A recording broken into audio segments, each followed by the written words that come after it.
Good afternoon. Good afternoon and welcome to Christ Church. My name is David Donovan. I'm the Minister of Worship Arts and Organist here at Christ Church, and it is my joy and privilege to welcome you this afternoon to this second recital in our Golden Jubilee organ recital series, Renewed and Resounding, which celebrates the 50th anniversary of this instrument and the installation of our antiphonal instrument.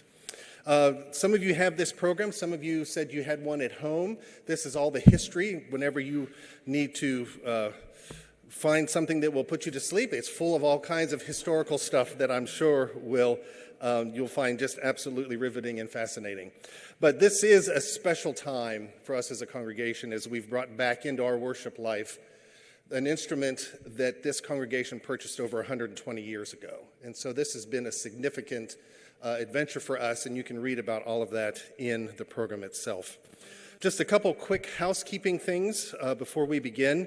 The restrooms, if you need to use the restrooms, they're across the hall and down the stairs, or take the elevator down to the Potter Room. And the Potter Room is where our reception will be after the concert. It's named after Truman Potter, who was the senior minister here that was really the strong force behind rebuilding this church after the fire. And we're here today because of his vision, seriously, over 50 years ago. So that is where the reception will be after the concert today.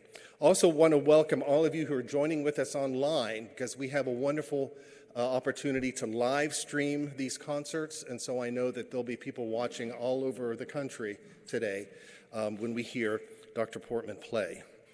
I just want to draw your attention to what's coming up here in the future as far as the recital series goes. Today's concert was rescheduled from a couple weeks ago when we had that huge snow and ice storm. And so in just 2 weeks from today, Peter Dubois will be here. Peter was here from 1981 to 1991 at Christ Church and served as the director of music and organist before my family and I moved here in 1992. So Peter will be returning in 2 weeks on February 22nd to give the third recital. Then in March, on March 29th, Paul Fye will be here. Some of you may have seen him on the internet. He's quite popular on the internet right now. He'll be here on the 29th. And then on Sunday, May 10th, which we realize is Mother's Day, but what better way to celebrate your mother than to take her to lunch and then bring her to an organ concert? So Dr. Jeanette Fischel from Indiana University will be here on Sunday afternoon, May 10th. And then there's a concert in April that's not a part of our concert series, but nonetheless I'm going to bring it up.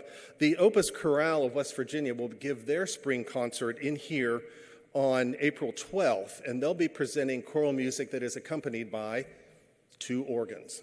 So hopefully you'll make a point to come to that concert as well.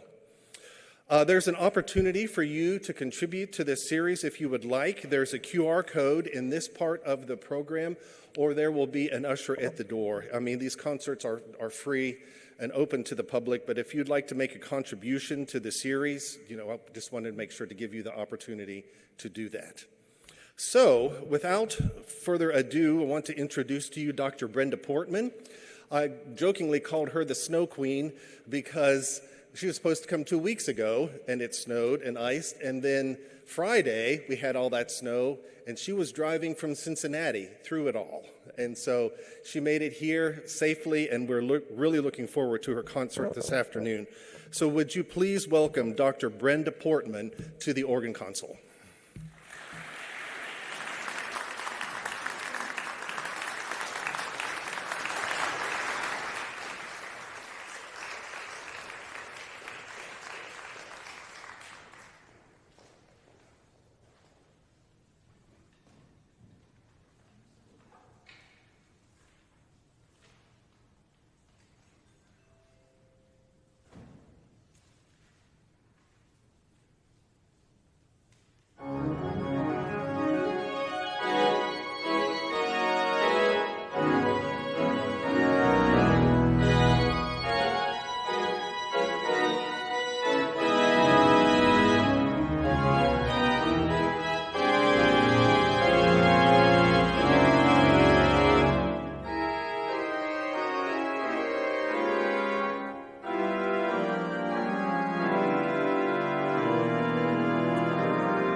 Well, good afternoon. Thank you for being here.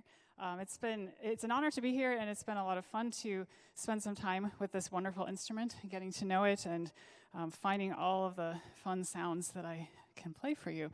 So I want to tell you a little bit about the music that you'll hear this afternoon. This piece that you just heard is by a 20th century French composer, Gaston Litez, and it is based on a chant melody that I'm not Catholic, so I don't know the melody, but it comes from the Alleluia for the Feast of the Epiphany.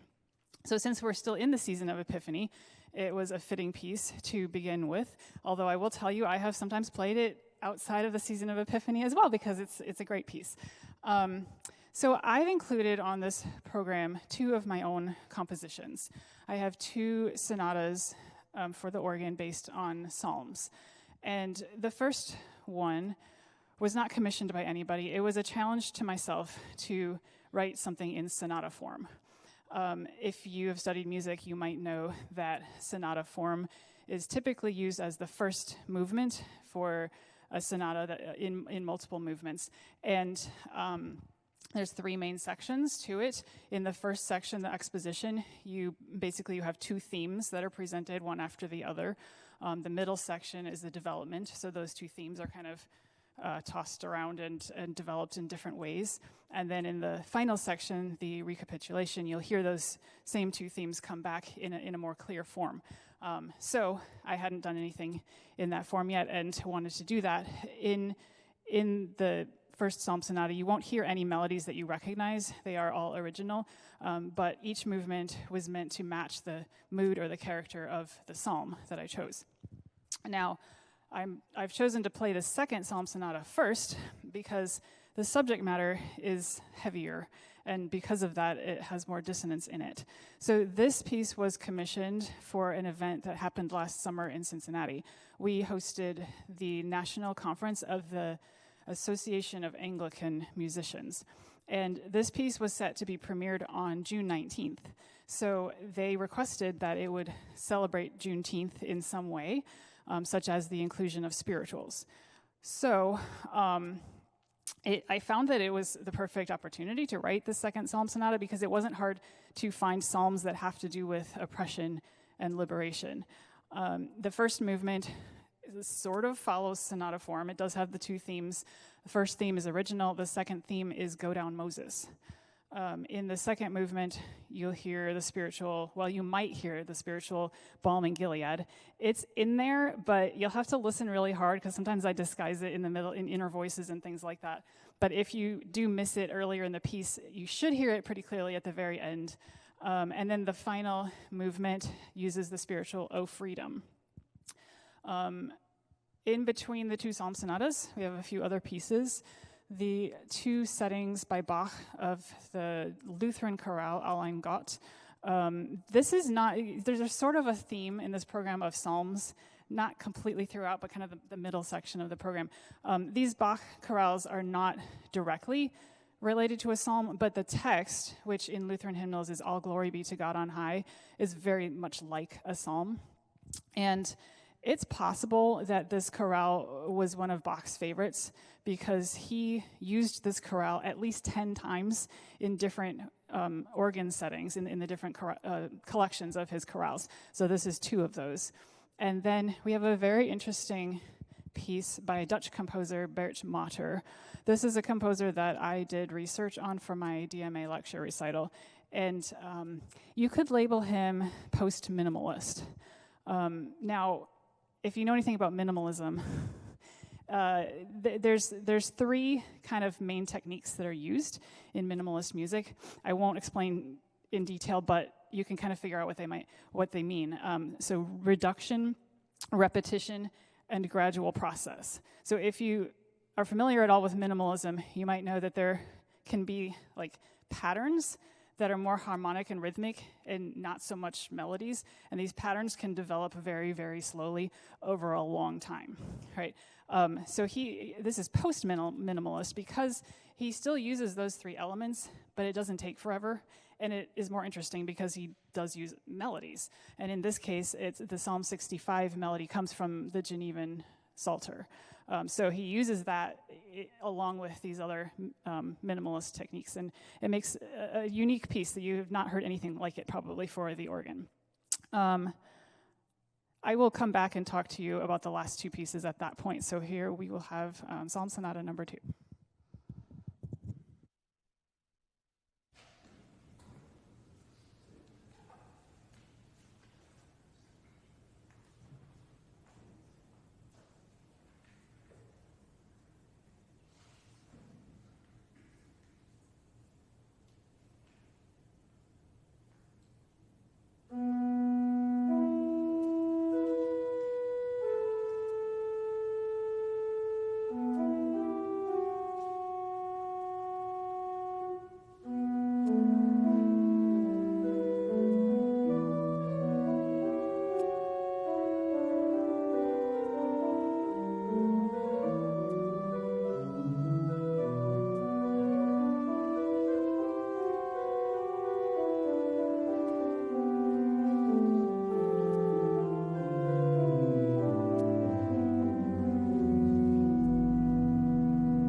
Okay, so I promised you I'd say a little bit more.